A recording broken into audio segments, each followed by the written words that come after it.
Good afternoon, fellow Toastmasters and welcome guests. My name is Brendan Sweeney, and I decided to speak, do my Toastmasters. I was just thinking about it last night, and it so happened to Will ask me, so I'm going to give my presentation. Who am I? Well, I'm the kid that grew up in Akron, Ohio, who had this dream, this desire, this passion to do something great. I was raised by a single mother, 3 siblings. And we grew up in the projects, well, a lot of people like to call it home of LeBron James. And we grew up in the projects to where we had it was so common in the projects to not have a father that you didn't know that you had one until your mom said something. I remember the first day that I was in elementary school, my mom came and got me from school, and we went to the courthouse, and she said, I want you to sit out here while I go in the courtroom with the babysitter. And I said, okay. She came. She went in, she came out crying, and immediately I asked my mom what was wrong. She said, don't worry about it. I don't know why he's saying that you're not his child. You are his son, but that's okay because you're going to be somebody great. Immediately I said, Mom, who are you talking about? And that's when she realized he doesn't know that he has a father. So immediately what I do is, I said, I have a dad? Really? Like any normal kid, I asked, what is he like? What does he do? But that was the first day that I experienced rejection. And immediately, I went back and I started thinking, that's okay, I'm going to do something great. Because when I become great, then that's when he might come back and decide to want me again. So, I met this girl, about 8 years old. She was the most beautiful thing I ever saw in my life. But she decided to partner with me into fulfilling my dream. Told me she'll be there for me.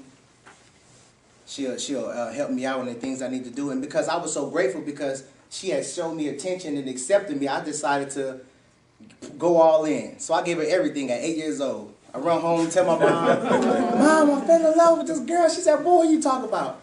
I said, man, I met her today and I love her. She's great. She's going to help me fulfill my dream. My mom said, boy, just puppy love. So I said, Mom, don't worry about that. You know, it's okay. Puppy love, whatever it is, she got my heart.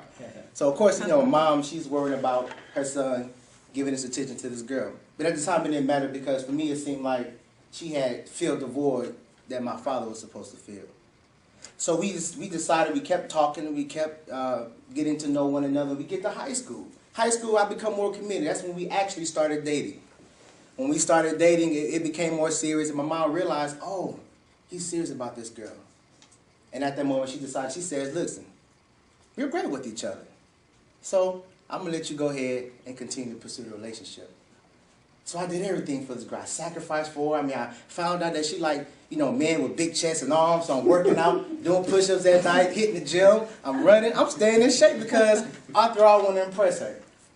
So we take our relationship to the next step, and she follows me to college. And I get to college. I'm at Clarion University in Pennsylvania.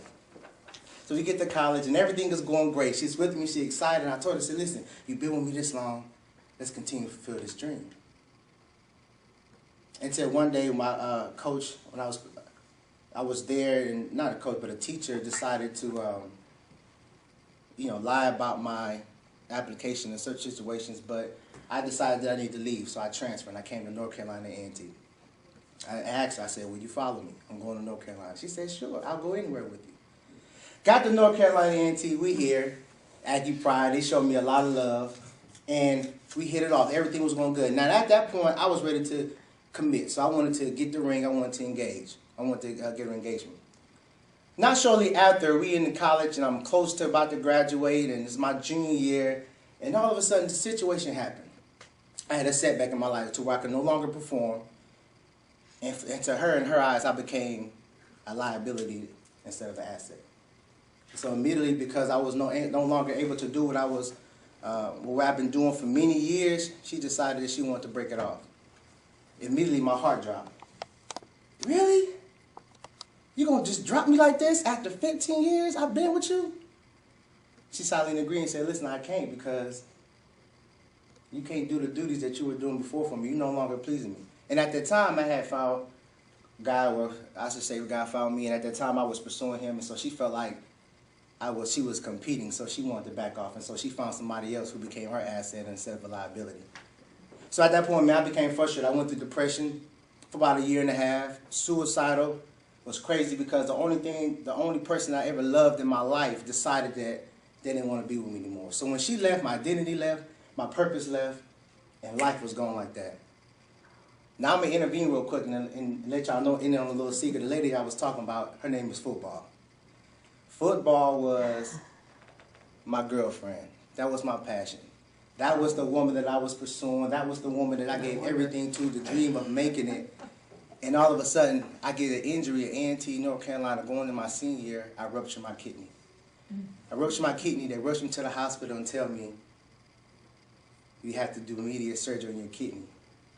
Not only that, but I gotta tell you, by the way, you can't play sports anymore. My dream went down. I realized that I went to school for nothing because I was really in there trying to make it to the NFL. So I get to the point where, like I said, I went through depression.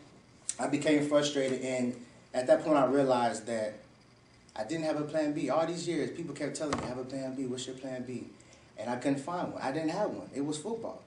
This was the thing that raised me, that taught me life, that taught me everything, and at the end of the day, it was no longer there. So I went through this process of trying to figure out who was I and what was my purpose in life outside of sports. So after a year or and a half long process, I found out who I was, found out my purpose. Now I can say that I'm more than just a football player. I'm a counselor. I'm pursuing my master's degree in counseling. I'm an author. I just wrote a book called Loving the Game When the Game Doesn't Love You Back. It came out this March. I'm a coach and I'm a mentor.